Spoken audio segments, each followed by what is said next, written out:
Good morning, everybody. So today we're going to talk about what does SEO stand for. Okay.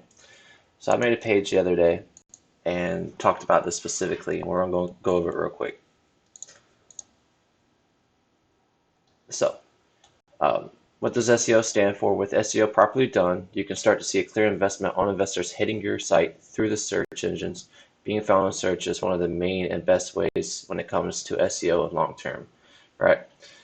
You could pay for advertising through Google, Facebook, um, Instagram, YouTube video ads. But at the end of the day, you want to start generating organic traffic because you don't want to have to rely on ads every single time. Because once you turn off those ads, your traffic may cease to exist anymore. So what we're going to cover is quality content, digital marketing, search results, blog posts, meta descriptions. We're going to go through all this right here, okay?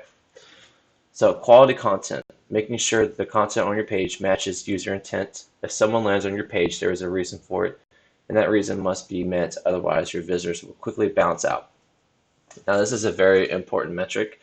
A lot of people don't think about this. They just fill out a bunch of information and hope that, you know, people are going to stay and they're going to either convert into a customer, they're going to buy something. But what actually happens is they end up leaving. And so with quality content, you want to make sure you deliver exactly what the user experience should be for that page. Um, and that's how you keep those bounce rates low. That's how you convert somebody, right? I'm talking about exactly what does SEO mean here, right? And you want to write high quality content. You want to make sure you have your headers correct.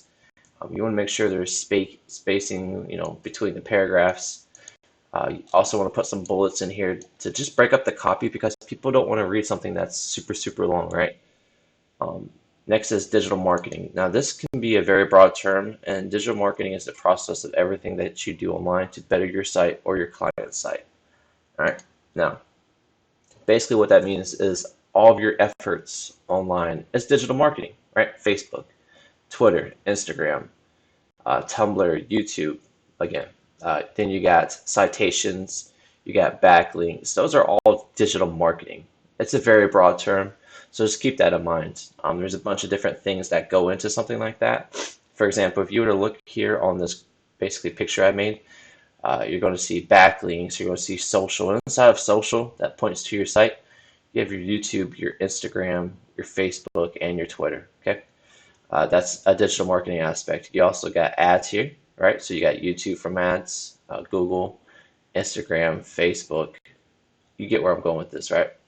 So now we got meta descriptions. No, actually, sorry. Let me scroll back up. So we got search results. Now, what does SEO stand for when it comes to search results? That's easy. You probably already know what a search result should be. Basically, when a user types in a specific keyword, like what does SEO stand for example, you'll get a list of search results. And again, you want to make sure you focus in on exactly what that SERP is, okay? Because uh, if you're writing a e-commerce site and you're targeting a regular, uh, basically page website like this, where it's just basically all about information, you're not going to rank that keyword, right? If I was to try to rank this keyword with some of the other guys that have domains over 70, domains over 80, I would not be able to rank for something like that, right? So you want to just keep that in mind as well. Um, so for example, SEO audit, that's got 70, right? But my site is only a 9 right now. So I got to focus on exactly keywords that are within my range. See, I got a DR of 9. I'm going to have a hard time going in for something like that. And if you were to drill down a little bit farther into it and your keyword ideas, um, let's do SEO optimization, for example. These guys write some good posts, but their DRs are 80s, 90s, and that's it, right? There's no way I'm going to rank this particular page that you're on for something like, basically the keyword SEO optimization. So keep that in mind as well. Now your blog posts, when it comes to SEO, blogging is a great way to get information out. that is both relevant and helpful to the users of the web. So you want to write really good quality content like this, right?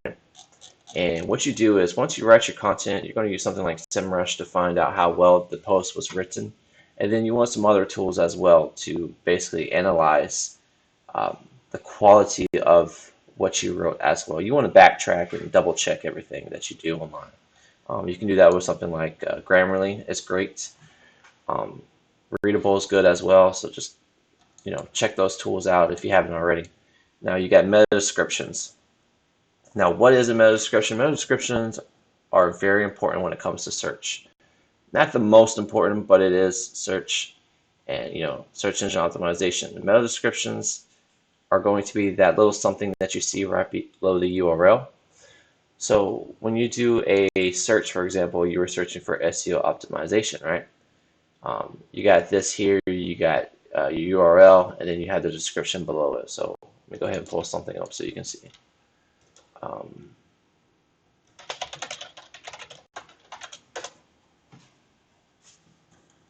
So this is what I would call meta description, right? It's right below your URL.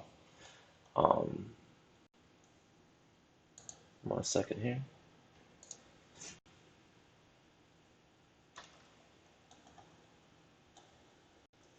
For example, we can use this one right here, upstairs, downstairs cleaning. Hiring a cleaning service is an important decision. Upstairs, downstairs is one of the premier Chicago house cleaning companies.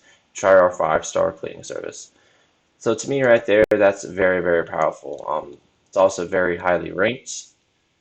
Basically number 1 outside of, Home Advisor, Yelp style, Yelp pages. Anyways, this is exactly what a meta description is. Now you can access information like this by basically, if you have Yoast, most of you guys probably have Yoast SEO, and you're going to edit page, okay? Now once this page loads, it takes a slight little second.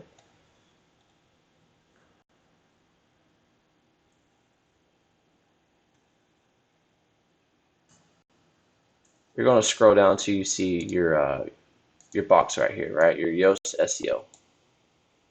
You're going to put in your focus key phrase, right? For my homepage, for example, mine's website design Daytona Beach. And then you can click on this box here if you want. But basically, it's showing you exactly what I just showed you on Google. You got your title, and then you got your meta description. Okay. Now, how you fill this out is you can write everything you want in here. It shows up right here. Now, your slug is what ends at the URL. So, for example, mine may be SEOdesignlab.com/website design Daytona Beach / you know what I mean? Something like that. That's what a slug is. And you can't use capitalizations in slugs. And this is where you type in your meta description. Okay. So once you have all that in, you're just going to simply hit update, and that is going to update for Yoast SEO. I could also show you some SEO Press, for example.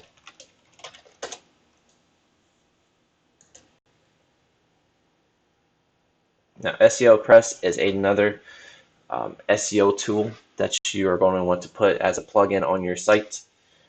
There's also All-in-One. I've never used it personally. I've only used Yoast and SEO Press. So give me 1 second here. Remember exactly what the information was.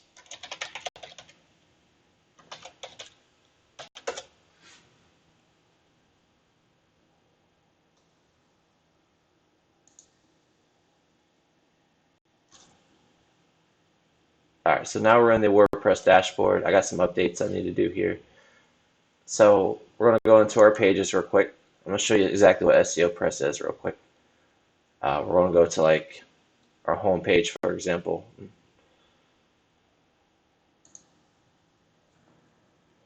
You're just going to click on edit right there.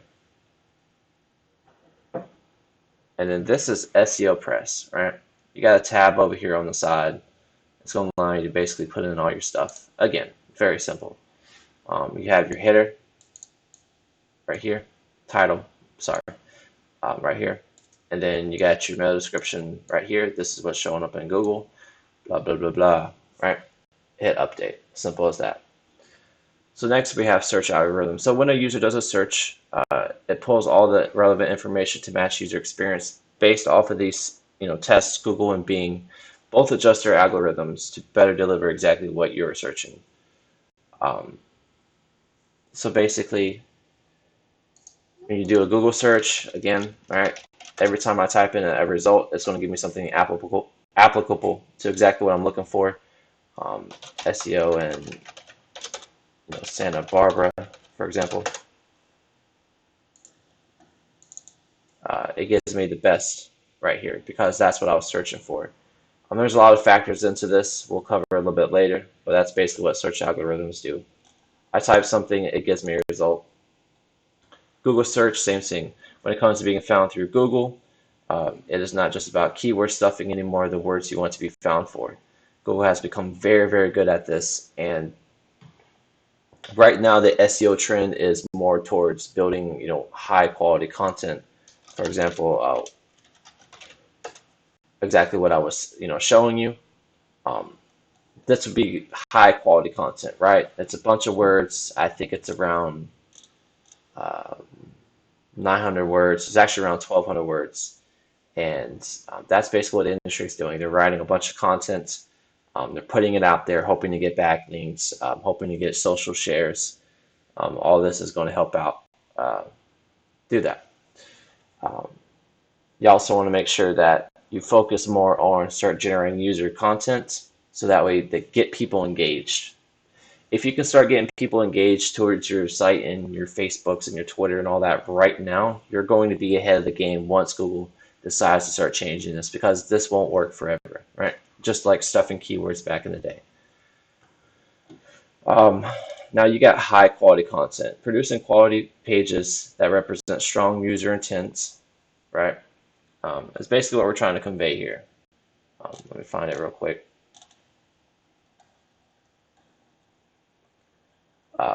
So I put together this article to address just how simple it can be. My content is rich with details that matter, right? With images and videos that explain exactly what I'm referring to. This video you're watching now is going to be uploaded on this page. And so if you don't want to read, guess what? You just watch a 10, 15-minute video, however long this ends up being. Now, to rank higher, here's the thing when it comes to SEO and ranking higher. If it is done correctly, it takes time. You can't rush this shit. So for example, this page took me about a week to put together. I found the keywords that I wanted. I was working on some other projects. I eventually finally was able to write it up. And then once I wrote it up, I had to make the page and I had to put it together. Right? And this video right here is a process of that. This is basically the end of the week. I care about the user intent of the searches, so I make sure I try to cover these as good as possible. So now you got site links. This is a very easy way to make sure that you help your site strength overall. And what I mean basically is there are a few ways to classify links. We have on-page link silos, and we also have off-page linking. Now, on-page link silos are the art of interlinking between pages so that juice flows through each one, then passes to the other ones. So if you have your homepage that's ranking way up here, and you have some of your other shitty pages that aren't getting traffic, aren't getting rankings, aren't even progressing in the rankings down here. If my home page basically has a link to this page, hopefully this will start to build up, because that's called a backlink basically. So for example, if I was to click on this link right here, right, that's called interlinking, right? Boom, go straight to my home page. From my home page, right, I could go straight into some information here. Then I'm going to have links throughout this, right? Here I'm talking about my most recent website design, right? And the SEO processes that I put into it. I click on SEO, hopefully this loads, and it should go straight to the page. Boom. Now I'm on SEO Daytona Beach. Now I'm talking about what is exactly SEO and what my strategy would be, right? So you want to make sure you get these done, make sure your bullets are broken, stuff we've already gone over, meta descriptions, interpage linking, which is exactly what we're talking about, alt tags in your images, optimize your images, schema markup, site speed, okay? Now we also got something called small business owners. I'm going to pull up my blog here real quick.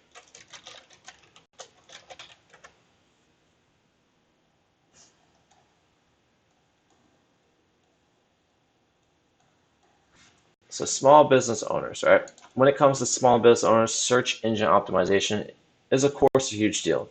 And they do not usually have the know-how or basically of how to even set something like this up. And that is okay because that's why SEO Design Lab is going to be here to steer you in the right direction.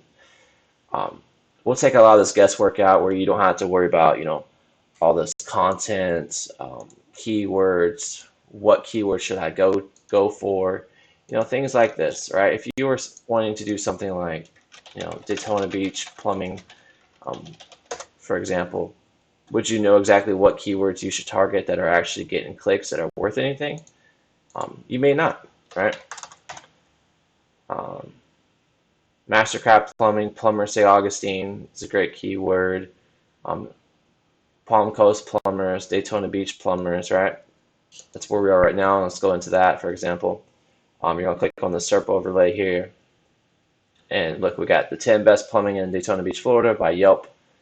You got this plumbing company, another listing, Angie's List, Home Advisor. And then once you look at these, look at this site right here is 1 DR, this one's 0 DRs. We could target basically Daytona Beach plumbers and probably rank for it very quickly. And then we got inbound links. Now inbound links, this is a key ingredient when it comes to ranking even with a new Google update. Now, as I said, you want to kind of move away from focusing only on building high quality content. But for right now, that's what your strategy should be while you build your social engagements. You want people or businesses or other sites to talk about you. Okay. So for example, if I was to tell you that gas station that just opened up down the road is great, the staff was amazing, just basic, some generic stuff, right? Who cares about going to something like that? But I'm more likely to go visit that gas station now because you told me to. And ranking for websites do the exact same thing, right? Give me 1 second.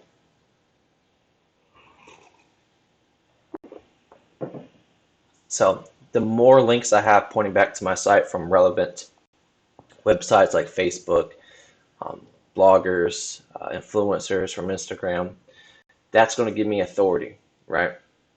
Especially if I can get links from my, local e-commerce, Chamber of Commerce, for example, stuff like that are really going to basically give my site authority and let Google know that I am a real entity. Now, here's the last thing we're going to talk about, right? We got bounce rate. This is the most critical aspect of what does SEO stand for, in my opinion. Bounce rate means how many times does someone visit your site and how many people stayed and how many people left. You want to get this as low as possible. The sweet spot, I think, somewhere is around 30%. So you're going to optimize your site so that you meet the user intent so that your bounce rates are low. As a result, if you have a low bounce rate, you are more likely to rank higher in the search results due to having a lower bounce rate. So for example, if what does SEO stand for only has a bounce rate of say 5%, 10%, and the other guys that are on there have ones for 30 or 40%, I'm going to rank better for them. If my page loads faster, I'm going to rank for them, right? And give you a quick little recap of how you would check your page speed. You're going to go to something like GT Metrics. You're going to plug in your URL, and then you hit test. And what this is going to do is going to give me relevant information about my site speed. It's going to tell me what my errors are, what I could fix. I am no speed expert at all. I'm just good at searching for things, right?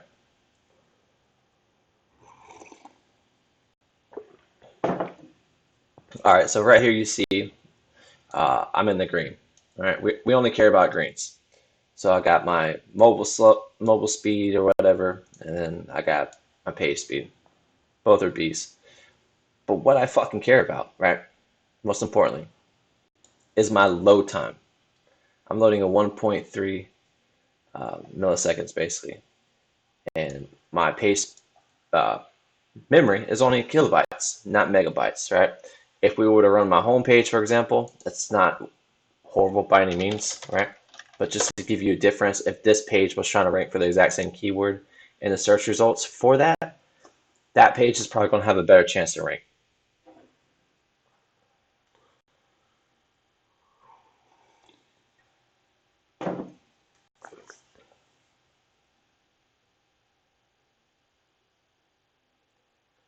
And there you go. This is 2.4 seconds. Now this had a better score here, slightly less here, but look at this, megabytes.